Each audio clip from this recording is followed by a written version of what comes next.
Assalamualaikum warahmatullahi wabarakatuh. A'udzu billahi minasyaitonir rajim. Bismillahirrahmanirrahim. Alhamdulillahi rabbil alamin, wassalatu wassalamu ala sayyidina Muhammadin asyrafil mursalin wa ala alihi wa sahbihi ajma'in. Subhanaka la ilma lana illa ma 'allamtana innaka antal alimul hakim. Wala hawla wala quwwata illa billahil aliyyil azim. Radina billahi rabba wa bil islami dina wa bi Muhammadin nabiyyan wa rasula. Allahumma a'inna ala dzikrika wa syukrika wa husni ibadatik. Rabbi yassir wa la tu'assir, fa inna taysir alayka yassir. Rabbi tamim bil khair. Nawaitu i'tikaf fi hadha masjidi sunnatan lillahi ta'ala. Alhamdulillah, syukur pada Allah Subhanahu wa ta'ala. Selesai kita menunaikan solat fardu maghrib secara berjemaah. Ketahuilah bahawasanya tuan-tuan, yang membuatkan kita datang ke masjid, buat kita datang solat berjemaah di masjid, duduk di dalam masjid ini adalah atas kebenaran daripada Allah Subhanahu wa ta'ala. Maka pujilah Allah dengan ucapan Alhamdulillah. Terima kasih Allah kerana menjadikan kita sebahagian tetamunya yang datang ke dalam masjid. Solat dekat rumah pun okey, tak ada masalah. Solat di rumah pun menyembah Allah. Tapi bila kita solat di masjid, menyembah Allah di rumah Allah, itu adalah satu perkara yang sangat istimewa.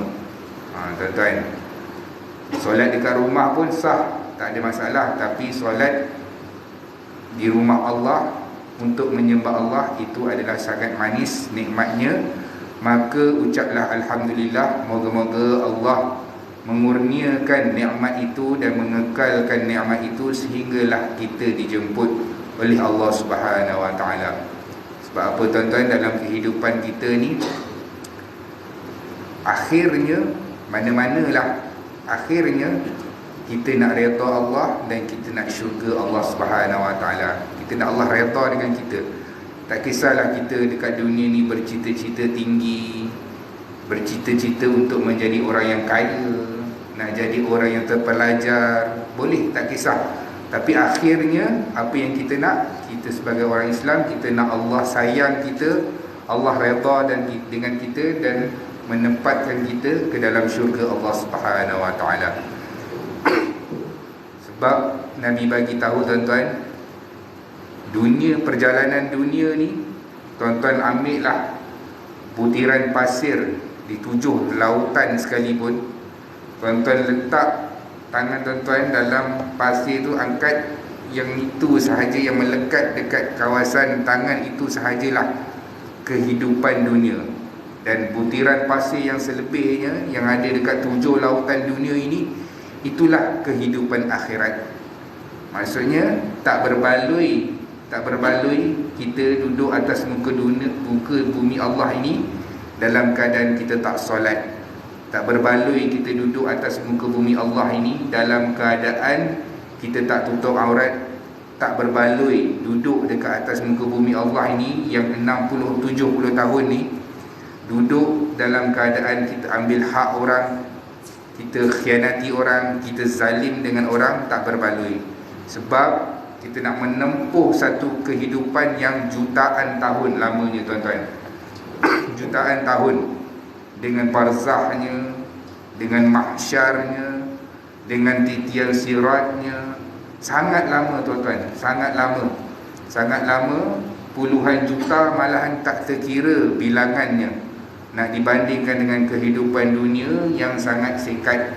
Sekarang memanglah kita rasa lama, tapi bila orang yang pertama kali dia mati tuan-tuan, dia masuk dalam alam barzah dalam keadaan dia tidak sempat bertaubat, menangguh-nangguhkan taubat, maka dia kata sekejap sangat duduk dekat bumi ni. Sekejap sangat duduk dekat dunia ni. Sebab apa? Sebab dia rasa tak sempat. Kejap je Allah dah matikan dia. Belum sempat dia nak tua, belum sempat dia nak pencen, Allah dah matikan dia. Baru umur 30, 40. Umur umat Nabi Muhammad ni gitulah tuan-tuan, 60, 70. 70 tu pun Rasulullah kata apa? Subsidi sahaja. Macam saya umur dah 34 tahun. Berbaki lebih kurang dalam 30 lebih. Itu pun kalau sampai 30 lebih lagi. Dalam keadaan hari ini ramainya orang yang mati tiba-tiba. Zaman dululah 80-an, kita dengar berita orang yang mati ni, orang-orang dah tua, dah uzur. Banyak beritanya macam tu lah. Pergi masjid, siapa tu? Oh ni pakcik ni, oh ni haji ni. Tapi sekarang, oh siapa tu? Oh anak ni, anak orang tu, anak orang ni. Bayangkan tuan-tuan, betapa hari ni mati ni dia tak kisah dah. Dia tak kisah. Muda pun mati, bayi pun mati, tua pun mati. Itu sekadar mukadimah dahulu. InsyaAllah hari ini kita nak lihat kisah. Allah bagi tahu dalam Al-Quran, faqsusil qasasa la'allakum yatadhakkarun. Wahai Muhammad, sampaikanlah kisah pada mereka, kepada mereka. Mereka ni siapa? Umat Nabi Muhammad SAW. Kerana mana-mana orang yang berfikir, dia akan mengambil pengajaran daripada kisah tersebut. Dan orang manusia ini dia suka dengan kisah. Kisah ini adalah cara tarbiyah yang paling terbaik. Tuan-tuan yang mana pernah ambil SPM, dia bagi buku apa ni, novel kan. Bagi buku novel, tajuk dia Bukit Kepong. Memang tak baca lah. Buku tu tebal-tebal tu, buku sejarah tu, memang tak baca lah. Memang tak baca. Kalau nak peksa pun tengok dia punya sinopsis je. Tapi kalau filem buat cerita Bukit Kepong, kita semangat nak tengok. Sebab apa? Kita suka mendengar dan kita suka orang yang bercerita kepada kita. Sebab itulah Allah bagi tahu dalam Quran, faqsusil qasasa la'allakum yatadhakkarun. Wahai Muhammad, sampaikan kepada umat kamu ini kisah. Sebab tu dalam Al-Quran pun cara Allah menyampaikan sesuatu perkara adalah melalui kisah. Tengok kisah Ashabul Kahfi, tengok kisah Nabi Musa, tengok kisah Fir'aun. Semuanya adalah kisah-kisah, kerana ianya adalah cara yang paling terbaik untuk nak mentarbiah manusia ini, tuan-tuan. Bila kita baca kisah remaja, kita baca kisah remaja pada hari ini kita tengok remaja hari ini di sekolah dan sebagainya, dan kita mula membaca sirah Rasulullah sallallahu alaihi wasallam, dan kita melihat remaja 1400 tahun dahulu dengan remaja zaman 2023 ini sangat berbeza, tuan-tuan. Sebab itulah Nabi bagi tahu khairun nasi qarni. Umat yang paling hebat adalah umat yang hidup pada zaman aku.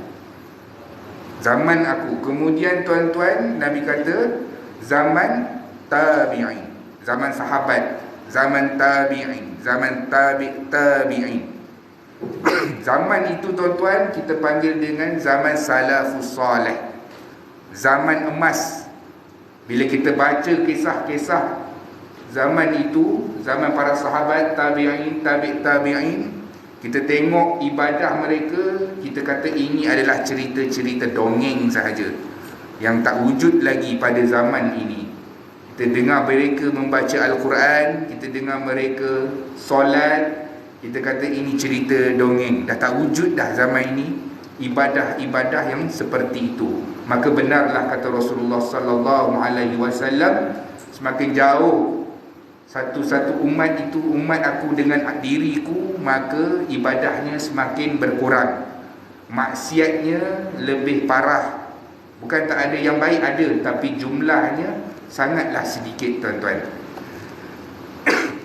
Hari ini kita nak tengok bagaimana remaja di zaman Rasulullah sallallahu alaihi wasallam yang ditarbiahkan secara langsung oleh Rasulullah sallallahu alaihi wasallam. Kita nak lihat bagaimana dengan Rasulullah sendiri. Nabi, tuan-tuan.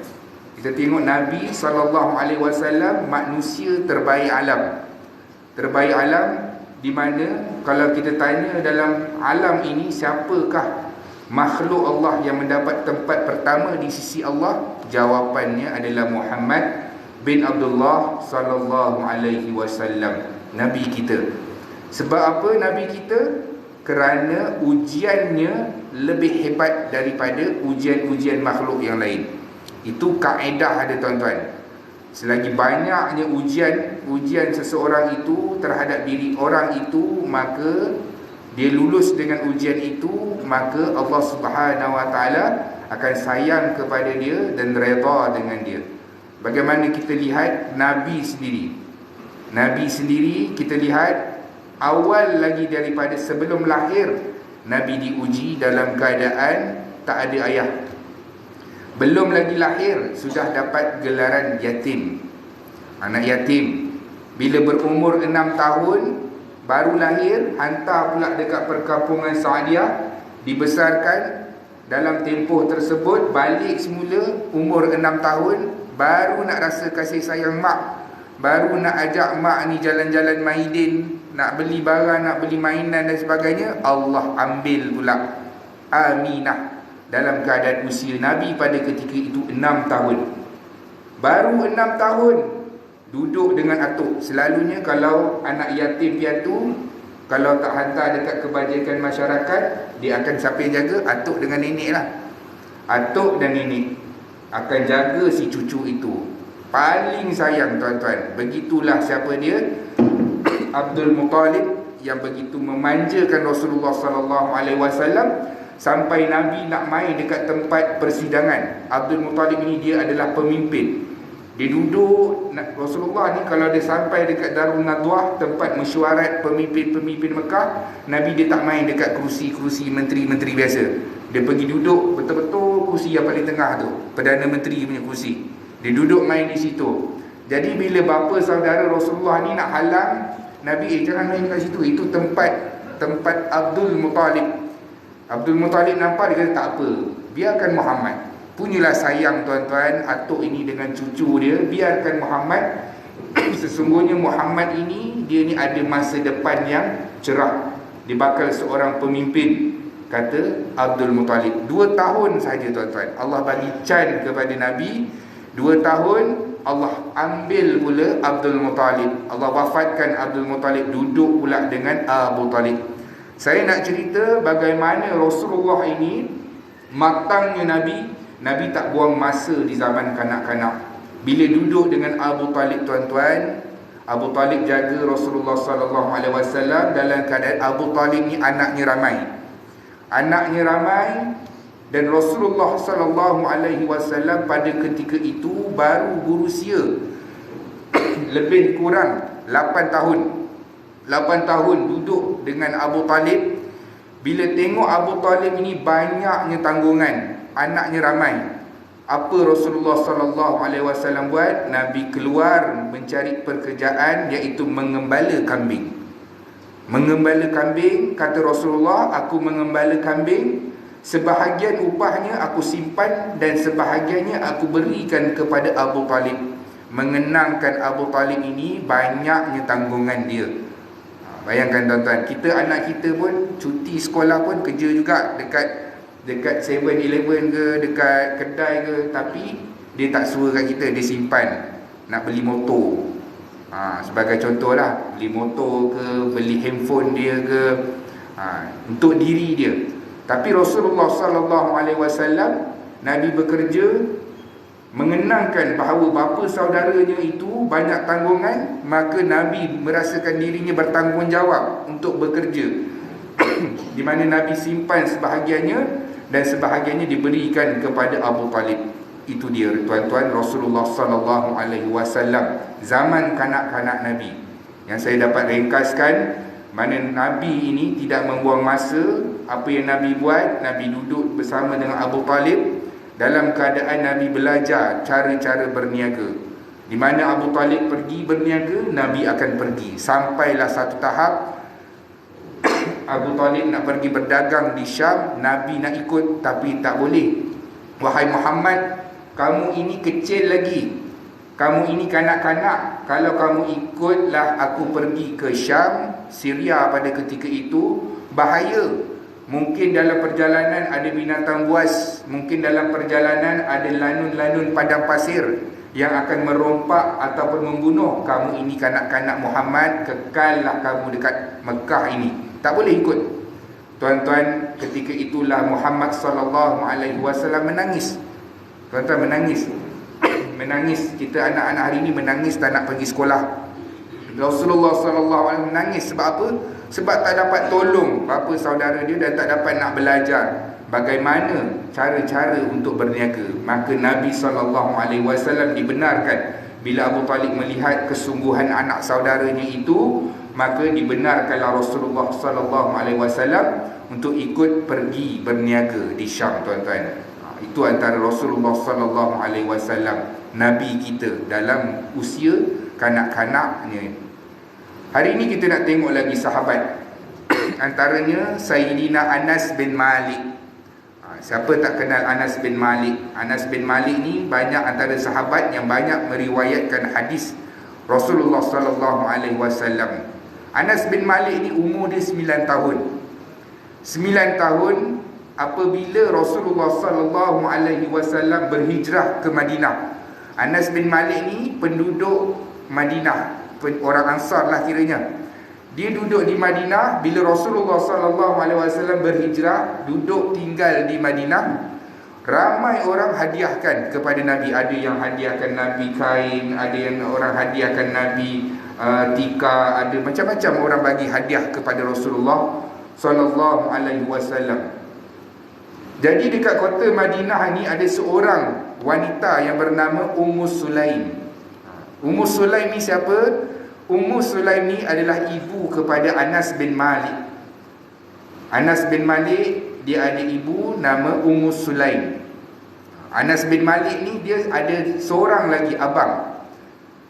Abang selalunya kita kenal Anas bin Malik lah, tapi dia ada seorang lagi abang yang bernama Bara' bin Malik. Yang masyhur kita kenal siapa? Sayyidina Anas bin Malik. Apa yang berlaku apabila Rasulullah sampai di Madinah, Ummu Sulaim ni pun teringin nak bagi hadiah kepada Nabi. Dia balik ke rumah dia. Bila dia balik ke rumah, dia tengok nak hadiahkan dulang. Dulang ada satu. Orang susah, tuan-tuan. Nak hadiahkan kapet pun tinggal satu. Semuanya barang dia satu je. Kalau bagi dah tak ada dah. Kemudian dia nampak anak dia, Anas bin Malik. Dia tanya dengan Anas, wahai Anas, nak tak duduk dengan Nabi, tinggal dengan Nabi, khidmat dengan Nabi? Maka Anas bin Malik yang ketika itu berumur 9 tahun jawab kepada ibu dia, wahai ibuku, aku bersedia. Tuan-tuan, bila kita dengar cerita ni, budak umur 9 tahun, kita bayang kalau dalam kehidupan kita ada anak umur 9 tahun, nak tak pergi khidmat dengan ni, nak tak buat benda ni. Khidmat ni, tuan-tuan, maksudnya duduk dengan Nabi, buat apa yang Nabi suruh, jadi orang suruhan Nabi dan sebagainya lah. Macam mana seorang anak yang bernama Anas bin Malik ini berumur 9 tahun boleh setuju dengan ibu dia dengan pertanyaan yang pertama sahaja? Jawapannya, tuan-tuan, Ummu Sulaim ini sebelum Rasulullah berhijrah, Ummu Sulaim ni hari-hari bagi tahu dekat anak dia, Anas, kita ni orang Islam. Anas, kita ni ada Nabi. Nabi kita sekarang berada di Mekah. Nabi itulah yang mengajarkan kita supaya tinggalkan penyembahan-penyembahan berhala dan sembah hanya Allah sahaja. Hari-hari si ibu ini cerita tentang Nabi, Rasulullah, Allah dan sebagainya. Maka anak ini sudah pun terdedah dengan perkara tersebut. Apabila Rasulullah datang berhijrah, ditawarkan kepada Anas, nak tak khidmat duduk dengan Nabi? Umur 9 tahun. Ya mak, boleh. Begitulah kita, tuan-tuan. Kita ada anak kita pelik. Umur 12 tahun, tingkatan 1, kita suruh semayang, lihat dia nak semayang. Kita nak suruh dia semayang, kita tak pernah ajar dia semayang. Kita harapkan dekat sekolah dia sembahyang. Kita tak pernah ajak dia semayang sekali dekat rumah sekalipun. Tiba-tiba dia dah besar, kita kata semayang, kita pelik anak kita main game, pukul 7 tengok TV lagi. Sebab kita tak pernah buat benda tu. Bagaimana dia nak ikut dengan permintaan kita, dengan arahan kita. Kita tak pernah dedahkan dia dengan perkara-perkara tersebut, maka susah tuan-tuan.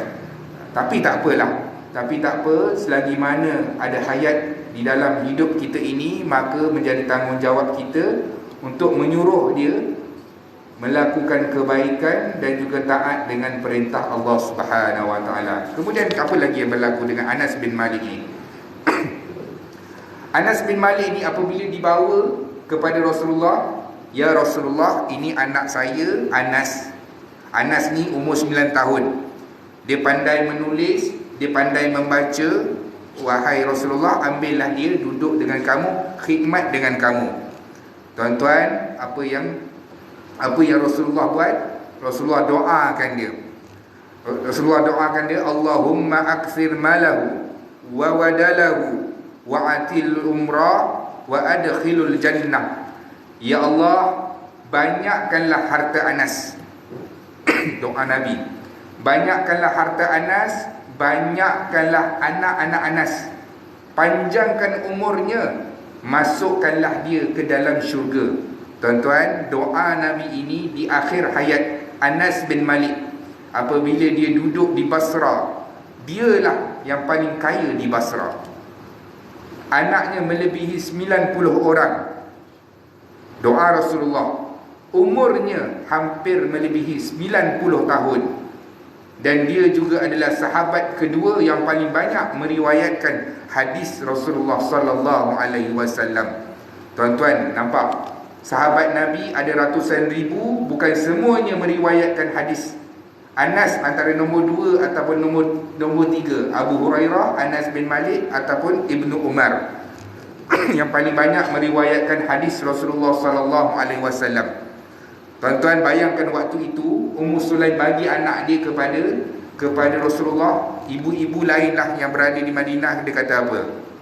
Dia kata, apalah, anak ni baru nak dapat kasih sayang, tak sempat nak besar dah kena pergi khidmat dengan Nabi. Kalau kita lah ibu-ibu hari ini, baru umur 9 tahun dah dipisahkan. Tuan-tuan, waktu Anas bin Malik ini, waktu Ummu Sulaim ini menghantarkan Anas bin Malik untuk duduk bersama dengan Rasulullah, sebenarnya Ummu Sulaim ini tahu bahawa sesungguhnya Anas bin Malik akan mendapatkan kelebihan dan kebaikan bila duduk bersama dengan Rasulullah. Dia tahu bagaimana Nabi ini dengan akhlaknya bila duduk bersama dengan Rasulullah. Dari umur 9 tahun sampailah Nabi wafat, antara 18 tahun. Bila berumur 18 ke 19 tahun, dia duduk dengan Nabi. Maksudnya daripada 9 tahun sampailah umur 18 tahun duduk dengan Rasulullah sallallahu alaihi wasallam. Dan Anas bin Malik kata apa? Bahawa sesungguhnya apabila aku duduk dengan Rasulullah sallallahu alaihi wasallam, Nabi tidak pernah pun mengangkat suara kepada aku ataupun memukul aku, lagi baik daripada mak dan ayah sendiri. Begitulah tuan-tuan Rasulullah sallallahu alaihi wasallam. Nabi sayang dengan seseorang itu lebih daripada orang yang layak menyayangi seseorang itu sayang kepada orang itu. Tuan-tuan, Nabi sallallahu alaihi wasallam, antaranya kisah yang pertama adalah Anas bin Malik, pemuda di zaman Rasulullah sallallahu alaihi wasallam. Yang kedua, namanya adalah Julaibib. Julaibib ni adalah sahabat Rasulullah sallallahu alaihi wasallam di kalangan remaja. Hari ni kita semua cerita tentang remaja. Ada remaja. Ada remaja dalam ni. Okey. Nama sahabat yang jarang kita dengar, tapi bila kita baca kisah dia tuan-tuan, sangatlah hebat. Julaibib ni siapa? Satu, tak ada rupa. Rupa tak ada, harta tak ada, keturunan pun tak ada. Maksudnya apa? Maksudnya kalau nak kahwinkan dia ni anak siapa, orang mana? Nak kahwinkan dengan dia, kereta pun tak ada, motor ES5 pun tak ada, jalan kaki je. Begitulah Julaibib tuan-tuan. Rupa pun tak ada. Kalau orang pandang dia, nanti dululah. Kira Julaibib ni mungkin pilihan terakhir. Itulah sahabat Nabi SAW, sahabat yang tiada rumah, dia ni duduk di Masjid Nabawi, anjung Masjid Nabawi. Masjid Nabawi ni ada kawasan anjung, mana-mana orang yang belajar secara terus bersama dengan Rasulullah sallallahu alaihi wasallam, dia akan duduk di anjung itu. Anjung tu dekat mana tuan-tuan? Hari ini kedudukannya di belakang Masjid Nabawi.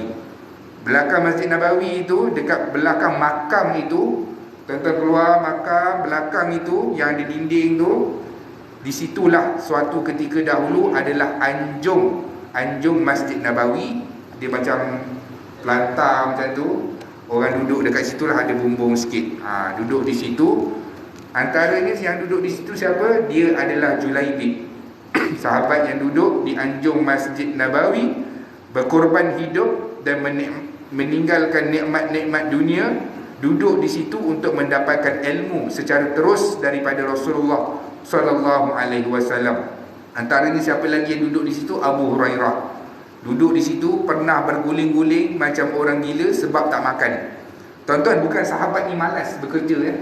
Bukan sahabat ini malas bekerja, malas nak berumah tangga, tak kahwin dan sebagainya. Dia duduk di situ hanya semata-mata untuk mendapatkan ilmu daripada Rasulullah sallallahu alaihi wasallam. Buktinya apabila Rasulullah wafat, Abu Hurairah berkahwin, berumah tangga, ada anak dan bekerja seperti biasa. Abu Hurairah. Julaibib ni, satu hari Rasulullah sallallahu alaihi wasallam tanya dengan dia. Nabi tanya, "Ala tafazawwaj, wahai Julaibib, kamu ni tak nak kahwin ke?" Nabi tanya dengan Julaibib. Lalu Julaibib ni kata dengan Rasulullah, "Man yuzawwijuni?" Ada ke orang yang nak kahwin dengan saya? Nabi kata, "Ada tak orang yang nak kahwin?" Julaibib tanya, "Ada ke orang yang nak saya?" Julaibib ini dunia tiada padanya, tapi solatnya mesti soft yang pertama. Tuan-tuan, Julaibib ni dunia tak ada pada dia, tapi dia solat, dia adalah soft yang pertama. Sehinggakan sahabat sampai undi untuk mendapatkan kedudukan soft pertama. Kalau kita lah, tuan, kita tak apa, kita belakang, kita ni lebih orang kata merendah diri. Tak apa tuan-tuan, duduk depan. Sahabat Nabi sehingga mengambil undi untuk mendapatkan soft yang pertama. Soft yang pertama di Masjid Nabawi. Kemudian apa yang berlaku? Julaibib ni tak pernah pun tinggal majlis ilmu Nabi, dan sahabat-sahabat yang lain yang bekerja, kadang-kadang Saidina Umar pun tak sempat untuk bersama dengan Rasulullah sallallahu alaihi wasallam untuk mendapatkan ilmu ataupun ceramah terus daripada Rasulullah sallallahu alaihi wasallam. Apa cerita tuan-tuan tadi? Bila Nabi tanya dengan dia, nak kahwin ke, tak nak kahwin ke, Julaibib kata, ada ke yang orang yang nak dengan saya? Satu hari ada orang tawarkan kepada Rasulullah untuk anak dia ini dikahwinkan dengan Rasulullah. Dia kata, "Ya Rasulullah, saya ada anak, saya nak kahwinkan dengan Nabi, boleh tak?" Lalu Nabi setuju. Nabi setuju untuk orang itu, tapi bukan untuk Nabi, tapi untuk Julaibib. Untuk Julaibib, dia kata, "Okey, aku setuju, tapi bukan untuk aku, tapi untuk Julaibib." Tuan-tuan, si ayah ni kata, kalau untuk Julaibib nanti dulu. Kalau untuk Julaibib ni kena fikir sikit. Hatta yuraji'a imraati, kena bincang dulu dengan orang rumah saya. Tadi dengan Nabi sepat saja, tapi bila kata untuk Julaibib, nanti saya bincang dengan orang rumah saya dahulu. Lepas bincang dengan si ibu ini untuk tanya setuju ke tak setuju, maka si ibu ni tak bersetuju. Dia kata kalau Julaibib ni susah sikit lah. Sebab apa? Satunya tak terjamin masa depan.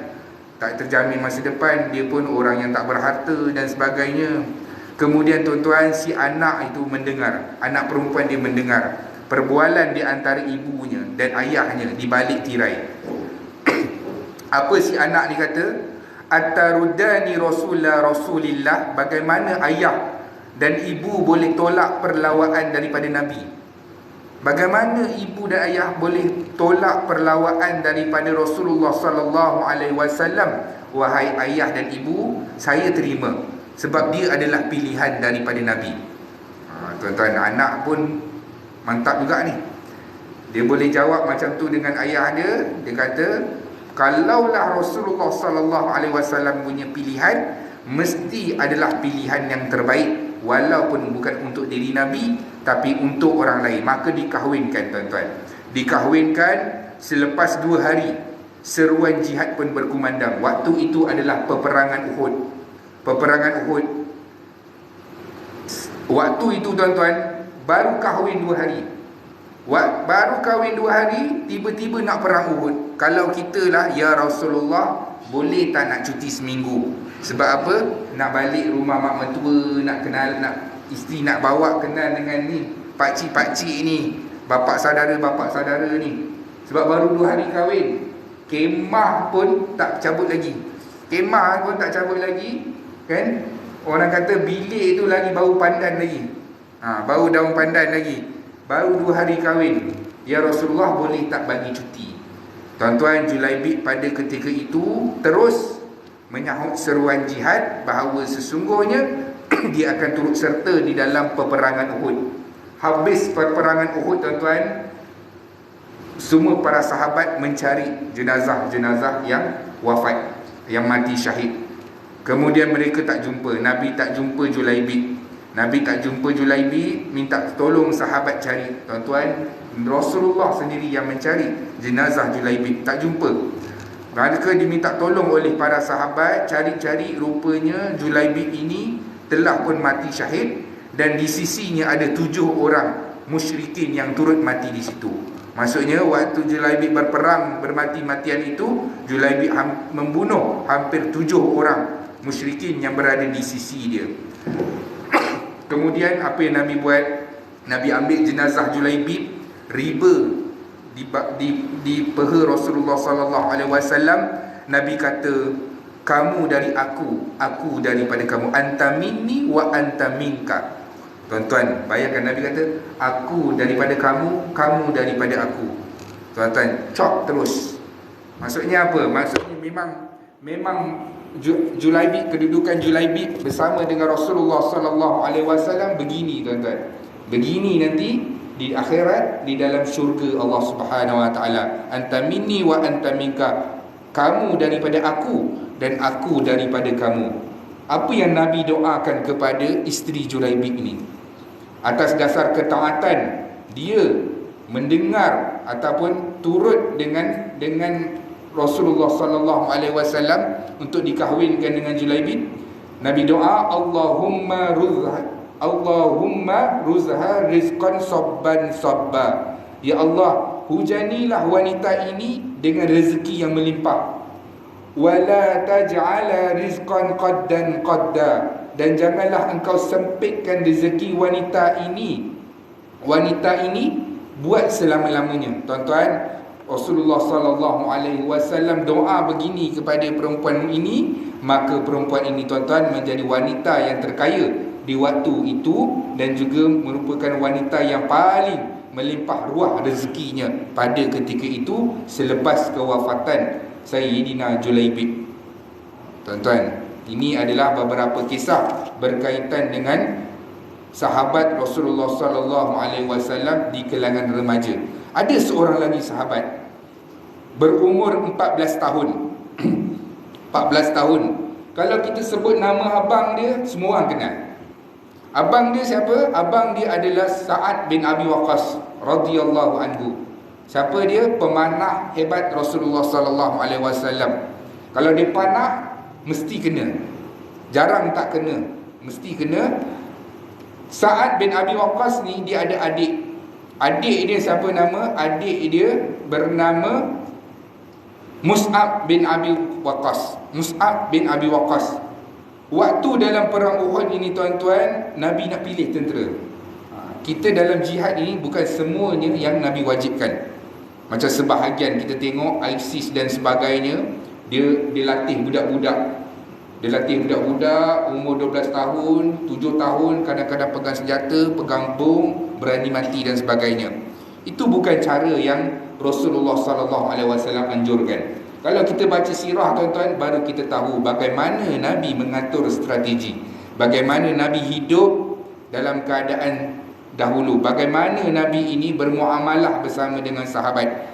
Bukan semuanya Nabi kata wajib ke berperang. Asal lelaki dia perang, masuk perang, tak boleh tinggal medan perang. Nabi pilih tuan-tuan. Antaranya waktu peperangan Uhud, Nabi select dulu.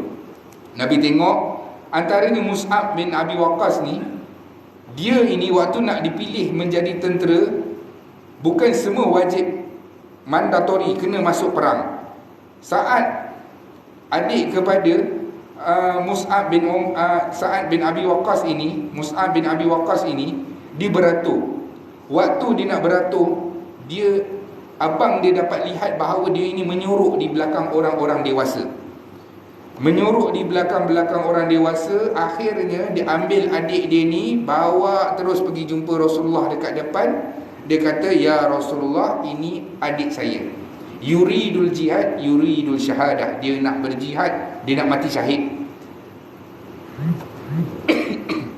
Dia nak berjihad dan dia nak mati syahid. Tuan-tuan, Rasulullah tak benarkan. Dia baru berusia 14 tahun. Dia baru berusia 14 tahun, masih kecil lagi. Masih kecil lagi. Tuan-tuan, ini nak masuk perang. Bukannya main Mobile Legend ke, PUBG ke, main game ataupun main paintball tu kan. Ini kalau betul-betul kena pedang, tebas, mati sungguh. Dah tak ada dah nyawa kedua macam main game. Main game ada nyawa kedua, nyawa ketiga, nyawa keempat. Ini kalau betul-betul kena panah, memang tembus, mati. Tuan-tuan, ini nak masuk perang, umur 14 tahun. Kalaulah Rasulullah tak benarkan, sepatutnya Sa'ad bin Abi Waqqas ni dia kata, alhamdulillah, selamat nyawa adik saya. Tapi Sa'ad bin Abi Waqqas bawa adik dia pergi ke hadapan. Dia kata bahawa adik dia ni nak berjihad, adik dia ni nak mati syahid. Nabi tak benarkan. Dia kata, kamu masih kecil, kamu masih kecil. Nabi pun kasihan apabila melihat dia ini bersungguh-sungguh menangis. Tuan-tuan, menangis sebab tak dapat masuk perang, bukan menangis sebab tak dapat PS4 ke, handphone ke, kan? Bukan yang itu. Ini nak masuk perang. Masuk perang ni maksudnya apa? Tinggalkan kehidupan, tinggalkan dunia zaman remaja, masuk perang. Masuk perang ni, kalau mati ni memang mati betul-betul. Kita dah kalau contoh dalam zaman sekarang ni, Rasulullah ada, esok Nabi nak dapatkan wakil daripada Masjid Qaryah Seri Sendayan yang nak pergi berjihad. Sila hantar nama kepada imam. Hari ni siapa nak bagi nama? Esok nak pergi masuk perang. Saat kita cuba bayangkan pun, hati kecil kita kata apa? Tak boleh lah. Tak boleh lah. Nak cuba bayangkan pun tak boleh. Sebab itulah tuan-tuan, Allah uji kita sesuai dengan kemampuan kita. Sesuai kemampuan kita. Kita kata untunglah para sahabat boleh duduk dengan Nabi. Tuan-tuan, belum tentu. Waktu itu kalau kita duduk zaman Nabi, kita pun tak tahu bahawa kita ni adalah penyokong Nabi ataupun penyokong kepada Abu Jahal. Kita tak duduk pada zaman itu, kita tak tahu pada ketika itu kita akan berpihak kepada Rasulullah ataupun kita akan berpihak kepada Abu Jahal, lawan Rasulullah. Sebab tu kita duduk pada zaman ini sesuailah dengan jihad kita. Jihad kita apa? Antaranya AJK Masjid buat program, orang komplain dekat WhatsApp, contoh, apalah ni tak bagus lah, sikit-sikit lah benda tu. Itu pun ada sebahagiannya dah merajuk, tak nak lah, nak lepas jawatan masjid lain lah, bukan masjid ni. Nak lepas jawatan lah, dah tak nak lah, ambil lah, uruskanlah sendiri.